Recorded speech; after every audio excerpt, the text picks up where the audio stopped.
entre un ancien et un vieillard dans la Bible. Parce que la Bible nous parle des anciens, il nous parle aussi des vieillards. Donc, il y a une différence entre ces deux titres-là. Donc vous pouvez être vieux, mais vous n'êtes pas un ancien. Vous pouvez aussi être jeune, mais vous êtes un ancien. Vous pouvez aussi être vieux, mais vous n'êtes pas un vieillard. Vous pouvez aussi être jeune, mais vous êtes un vieillard.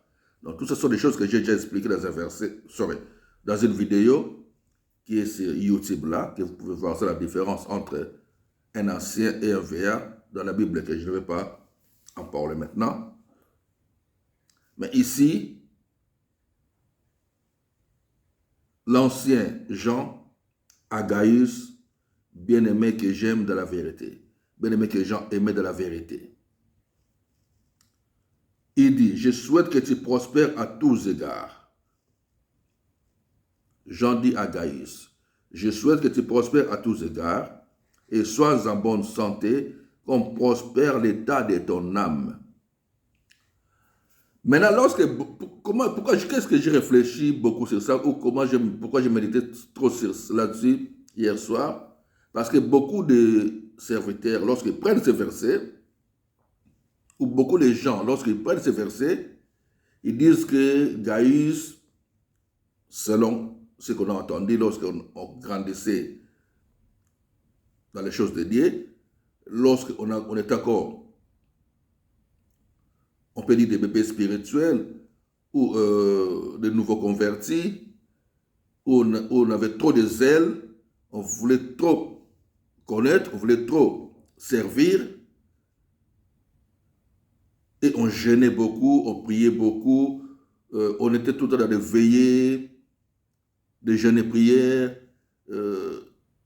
on allait souvent même dans les permanences, dans les églises, pour attendre les gens qui venaient avec des maladies pour prier pour eux. On était trop attachés. Et maintenant, ces versets, beaucoup de serviteurs utilisaient ça maintenant pour soit pousser les gens à aller chercher soit l'argent, pousser les gens à ne pas trop attachés à la spiritualité, mais à chercher aussi les biens de ce monde. Vous voyez, parce que ici, l'ancien Jean dit à Gaius, bien-aimé, je souhaite que tu prospères à tous égards et sois en bonne santé, comme prospère l'état de ton âme. Pour dire que, selon les explications des autres, ce qu'on nous a expliqué avant, pour dire que, et c'est ce qu'on peut voir aussi, normalement, littéralement, si on peut dire, que Gaius était quelqu'un qui était trop attaché dans le domaine spirituel, qui avait soit beaucoup de dons,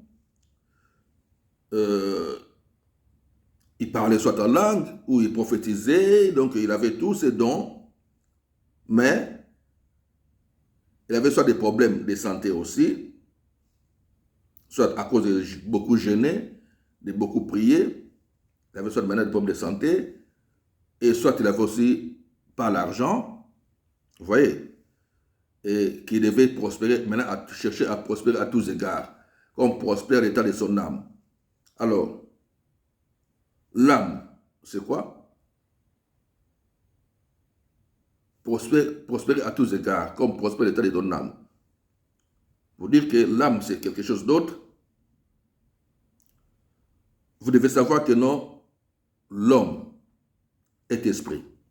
Nous sommes des esprits. Nous ne sommes pas ces corps. Ces corps, c'est juste une habitation. Nous habitons ou nous vivons dans ces corps. Donc, suivez-moi vraiment attentivement. Donc, je dis un peu de gauche à droite, mais vous pouvez comprendre facilement. L'homme est esprit. Donc, je ne vais pas parler de la création, mais l'homme est esprit.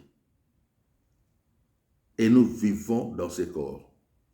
Alors, l'âme, c'est, on peut dire, une troisième partie de la personne, ou une deuxième partie de la personne, qui est le siège maintenant de notre intelligence, de notre savoir, de nos pensées, notre contact avec les autres. Donc, le corps, c'est juste l'enveloppe.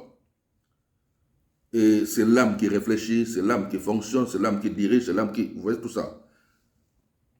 Qui pense, qui réfléchit. Ça, c'est l'âme. Mais l'homme, c'est l'esprit. Rentrons d'abord dans l'esprit. Les corps peuvent être fatigués, mais l'esprit ne fatigue pas.